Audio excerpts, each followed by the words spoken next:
August 1945, somewhere in the English countryside, 10 men sat in what looked like an ordinary country house. But this was no vacation retreat. This was Farm Hall, a secret prison where Germany's brightest scientific minds were being held captive, and they had no idea that every single word they spoke was being recorded by British intelligence hidden in the walls, tucked into the ceilings. Microphones captured everything. Every whisper, every laugh, every casual conversation over breakfast. Because the Allies needed answers to one burning question that kept them awake at night. How close had Nazi Germany actually come to building the atomic bomb? And these 10 prisoners, these brilliant physicists and military strategists, they held the secrets that could answer that question. Among them sat Werner Heisenberg, one of the greatest minds in modern physics, the man who'd led Germany's nuclear research program throughout the war, and Otto Hahn, the scientist whose groundbreaking discovery of nuclear fission back in 1938 had opened the door to atomic weapons in the first place. These weren't just prisoners of war. They were the key to understanding whether Hitler had nearly won the ultimate race, the race to harness the power of the atom itself. And for weeks they'd been talking freely, believing they were safe, believing their conversations were private, sharing theories and memories and regrets without any idea that British officers were transcribing every single sentence. But then came August 6th, a date that would change everything, not just for these 10 men but for the entire world. A British officer walked into the room that evening with news. His face was serious, his tone measured, and what he said next would shake these brilliant men to their very core. He told them that America had dropped a new kind of bomb on Japan. One bomb, one city, and that city, Hiroshima, was completely destroyed. At first, nobody believed him. Some of the generals actually laughed. They thought it was Allied propaganda, another psychological trick to mess with their heads. They'd heard wild claims before during the war, exaggerations and lies designed to demoralize the enemy. So why should this be any different? Heisenberg himself shook his head and said it was impossible. No single bomb could destroy an entire city. The physics didn't work that way. They would have known if something like that was even theoretically possible. But the British officer didn't back down. He insisted it was true. He told them the bomb used atomic power, nuclear fission, the very same science that these German physicists had been studying for years. And slowly, painfully, the laughter died away. The room fell into an uncomfortable silence as the weight of what they were hearing began to sink in. One by one, these men started to realize that this wasn't a joke. This wasn't propaganda. This was real. America had actually done it. They'd built the atomic bomb. And they'd used it, which meant something even more devastating for the men sitting in that room. It meant that Germany had lost the most important scientific race in human history. And as the hours passed and more details came through, the reality became impossible to deny. The conversations that followed, all captured on those hidden microphones, revealed something extraordinary. These men, these brilliant scientists who'd worked for Hitler's regime, were about to confront the biggest failure of their careers and the darkest possibilities of what might have been if they'd succeeded instead. Otto Hahn took it the hardest. He sat alone in the corner, his face pale, his hands shaking, and the microphones picked up his quiet, anguished words. He said he felt personally responsible for the deaths of hundreds of thousands of people because it was his discovery, his work on nuclear fission 7 years earlier, that had made the atomic bomb possible in the first place. The other scientists tried to comfort him.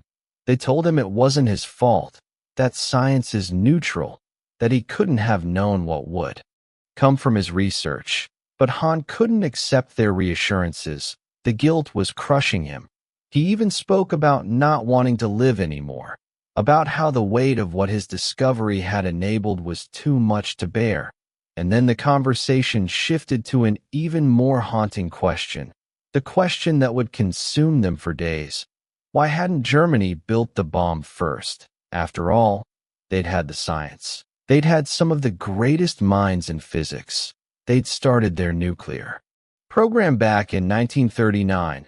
Right at the beginning of the war, they'd called it the Uranium Club, a secret group of scientists working across Germany, splitting atoms, building experimental reactors, testing theories about chain reactions and critical mass. They knew it was theoretically possible to create a weapon of unimaginable power by harnessing nuclear fission. Heisenberg himself had led much of this research. He understood the physics as well as anyone in the world. So what had gone wrong? Why had America succeeded where Germany failed? The answer, as it emerged in those recorded conversations, revealed a cascade of decisions and circumstances that had doomed the German program from the start. Resources became scarce as the war dragged on. Funding dried up. Priorities shifted. Hitler himself lost interest in the nuclear project because it promised results years down the line. And Hitler didn't think in terms of years. He wanted quick victories, immediate results, weapons that could turn the tide of battle right now. So he poured money into V-2 rockets and Tiger tanks and jet fighters, things he could see and touch and deploy on the battlefield within months. The German military leaders didn't believe in the atomic bomb either. They thought it was too complicated, too expensive, too uncertain, a gamble with no guaranteed payoff.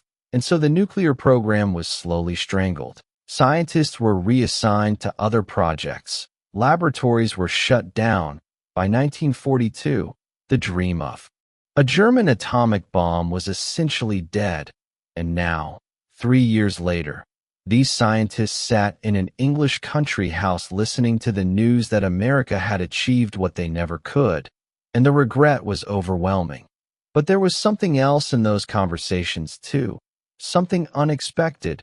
As the shock wore off and the reality settled in, some of these men began to feel something almost like relief. Carl Friedrich von Weizsäcker was the first to voice it out loud. He said maybe it was good that Germany hadn't succeeded. The other generals turned to stare at him, confused.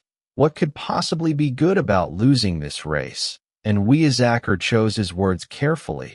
He said that if Germany had built the atomic bomb first, Hitler would have used it without hesitation, without mercy, without any moral consideration whatsoever. The room went silent again, because every single person there knew it was true. Hitler wouldn't have dropped one bomb as a demonstration or a warning. He would have dropped dozens. He would have erased London and Moscow and any other city he saw as an enemy. Millions would have died, far more than had died at Hiroshima. And as this realization spread through the room, these men had to confront an uncomfortable truth about themselves and their work. They'd been telling themselves for years that they were just scientists, just following orders, just doing research. They claimed they didn't make political decisions, that they weren't responsible for how their discoveries might be used. But the recordings tell a different story. These men knew exactly what they were trying to build. They knew what an atomic bomb could do. And some part of them, perhaps buried deep but still there, was relieved that they'd failed, that the weapon hadn't been placed in Hitler's hands. Meanwhile, Heisenberg had moved to a chalkboard and was furiously working through calculations, trying to figure out how the Americans had actually done it. The other scientists gathered around him, and the hidden microphones captured every word of their technical debate. How much uranium would you need? Heisenberg asked. How would you enrich it to get the right isotope? How would you trigger the chain reaction?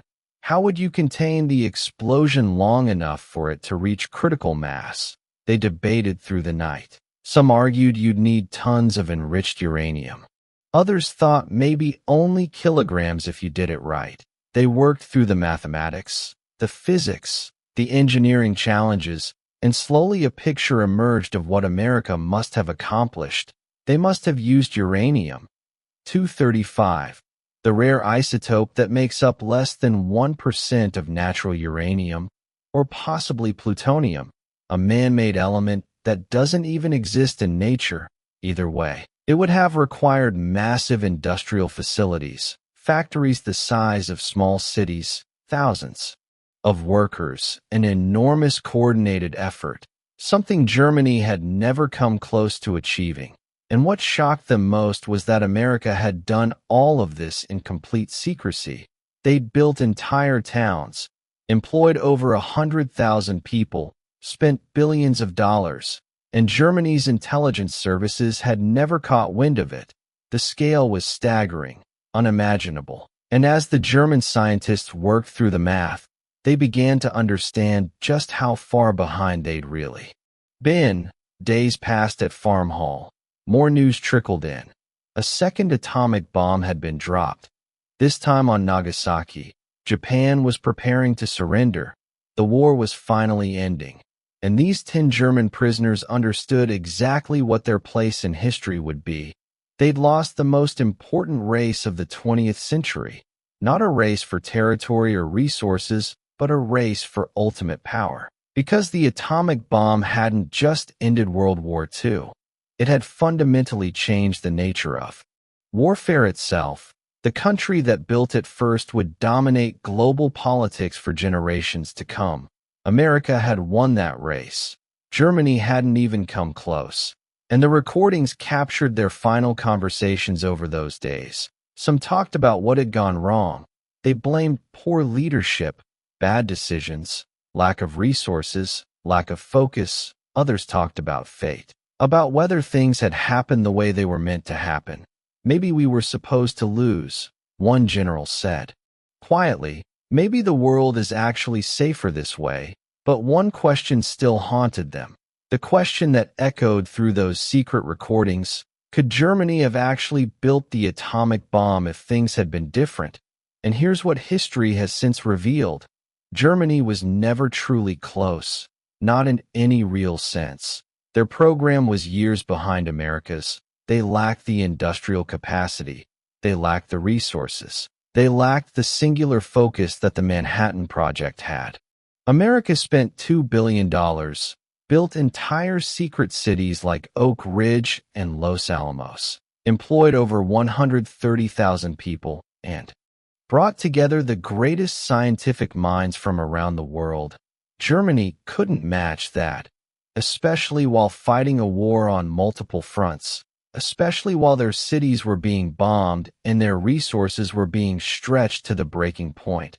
But sitting in Farm Hall in August 1945, the German scientists didn't know all this yet. They believed they'd been close. They believed that one different decision, one shift in priorities, one stroke of luck could have changed everything. And the microphones captured all of it: their regret, their confusion, their guilt, their relief, their technical brilliance, and their moral blindness. These recordings stayed classified for decades, finally released to the public in 1992. And they showed the world something important. They showed us how the men who'd tried to build Hitler's atomic bomb reacted when they learned they'd lost. How they grappled with what they'd done and what they'd tried to do. How they rationalized their work and confronted their failures. Their words were preserved forever, a reminder of the race that shaped our modern world. The terrible weapon that ended one war, but immediately started an arms race that continues to this day. Because the atomic bomb changed everything. It changed how nations relate to each other, how wars are fought, how power is measured. And those 10 men sitting in an English country house in the summer of 1945, listening to the news of Hiroshima and Nagasaki, they were among the first to understand exactly what that change meant. They'd been trying to open Pandora's box, and they'd failed. But someone else had succeeded, and the world would never be the same.